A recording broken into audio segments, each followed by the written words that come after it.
রাজ্যে কর্মসংস্থান বাড়াতে বড় পদক্ষেপ নিল মন্ত্রিসভা। একাধিক দপ্তরে নিয়োগের গুরুত্বপূর্ণ সিদ্ধান্তের কথা জানালেন মন্ত্রী সুশান্ত চৌধুরী। আজ মন্ত্রিসভার বৈঠকের পর সাংবাদিকদের মুখোমুখি হয়ে মন্ত্রী সুশান্ত চৌধুরী জানান, রাজ্যের বিভিন্ন দপ্তরে শূন্যপদ পূরণের জন্য গুরুত্বপূর্ণ সিদ্ধান্ত নেওয়া হয়েছে। সরকারের এই পদক্ষেপে বহু বেকার যুবক যুবতী কর্মসংস্থানের সুযোগ তৈরি হবে বলে আশা প্রকাশ করা হয়েছে। মন্ত্রী আরও জানান, স্বচ্ছ ও নিয়ম মেনে নিয়োগ প্রক্রিয়া সম্পূর্ণ করা হবে। খুব শীঘ্রই এই সংক্রান্ত বিস্তারিত বিজ্ঞপ্তি প্রকাশ করা হবে বলেও ইঙ্গিত দেন তিনি। এই ঘোষণাকে ঘিরে চাকরি প্রার্থীদের মধ্যে ইতিমধ্যে উৎসাহ লক্ষ্য করা যাচ্ছে।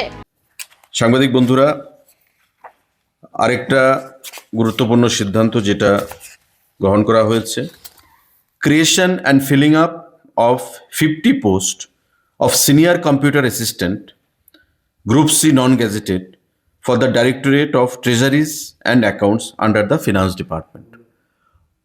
ফিনান্স ডিপার্টমেন্ট অর্থ দপ্তরের অধীন 50খানা পোস্ট সিনিয়র কম্পিউটার অ্যাসিস্ট্যান্ট নিয়োগ করা হবে ট্রেজারি, ডাইরেক্টরেট অফ ট্রেজারি অ্যাকাউন্টসের জন্য, যেটা ফিনান্স দপ্তরের অধীন, এবং group C post non gazetted post হিসাবে তাদেরকে নিয়োগ করা হবে। মন্ত্রিসভার এই সিদ্ধান্ত রাজ্যের কর্মসংস্থানের ক্ষেত্রে কতটা ইতিবাচক প্রভাব ফেলতে পারে সেটা এখন দেখার। দীর্ঘদিন ধরে অপেক্ষায় থাকা বহু যুবকের কাছে এটি বড় আশার বার্তা হয়ে উঠতে পারে। এখন সকলের নজর কবে এবং কিভাবে বাস্তবায়িত হয় এই নিয়োগ প্রক্রিয়া।